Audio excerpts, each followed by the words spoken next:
చాలా వివరంగా మనం ఉండే ఆర్థిక పరిస్థితులు గురించి చెప్పుకుంటూ వచ్చారు. Between 14 and 19 and 19 and 24. అయితే మా నాయకులు తపన ఈ రాష్ట్రాన్ని ఎట్ట మళ్ళీ గాడిలో పెట్టాలా, ఏ విధంగా జనాన్ని ఆర్థిక ఇబ్బందులోంచి, ఈరోజు పరిస్థితి అధ్యక్ష ఆత్మహత్యల్లో, రైతుల ఆత్మహత్యల్లో 3rd ప్లేస్ అంటే మహారాష్ట్ర కర్ణాటక తర్వాత, అంటే ప్రపోర్షనేట్గా జనాభా తీసుకుంటే 1st ప్లేస్. కౌలు రైతులు 2nd ప్లేస్ అంటే తమిళనాడు తర్వాత, అంటే జనాభా ప్రాతిపదికన తీసుకుంటే 1st ప్లేస్. అటువంటి పరిస్థితుల నుంచి రాష్ట్రాన్ని ఎట్ట కాపాడాలని చెప్పేసి ముఖ్యమంత్రి గారి తపన.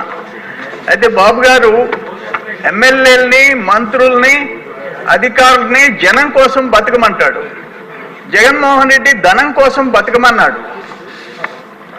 బాబు గారు పర్ క్యాపిటల్ ఇన్కమ్ గురించి చెప్పారు.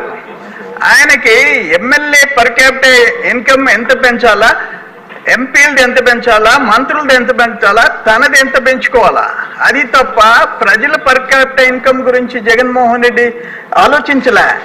అందుకనే బహుశా ఈ దేశంలో మేము కూడా 30-35 years నుంచి చూస్తున్నాం పాలిటిక్స్లో, ఇతర రాష్ట్రాల గురించి కూడా చదువుతున్నాం, తెలుసుకుంటున్నాం.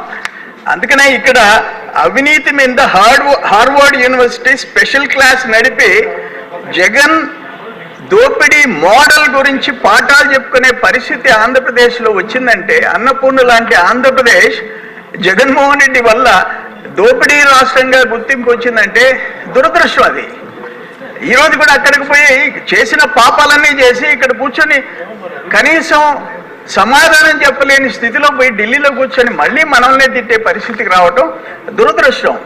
అందుకని అన్ని రంగాల్లో నాదొక్క సలహా, సబ్మిషన్ ముఖ్యమంత్రి గారికి,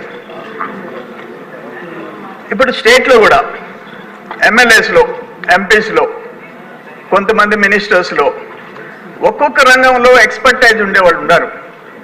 ఇండస్ట్రీస్ దాంట్లో కానీ, మైనింగ్ దాంట్లో కానీ, వ్యవసాయం రంగంలో కానీ, ఎన్ఆర్ఐస్ కానీ, వీళ్ళందరినీ ఒక కమిటీగా వేసి కొంతమంది అఫీషియల్స్ని కూడా వేసి షేర్ చేసుకుంటే ఈ రాష్ట్ర భవిష్యత్తు గురించి కొన్ని సూచనలైనా, మంచి సూచనలైనా వచ్చే అవకాశం ఉంటుందేమో అని చెప్పేసి ఆలోచించాలని చెప్పేసి నా సబ్మిషన్ అధ్యక్ష. నమస్కారం.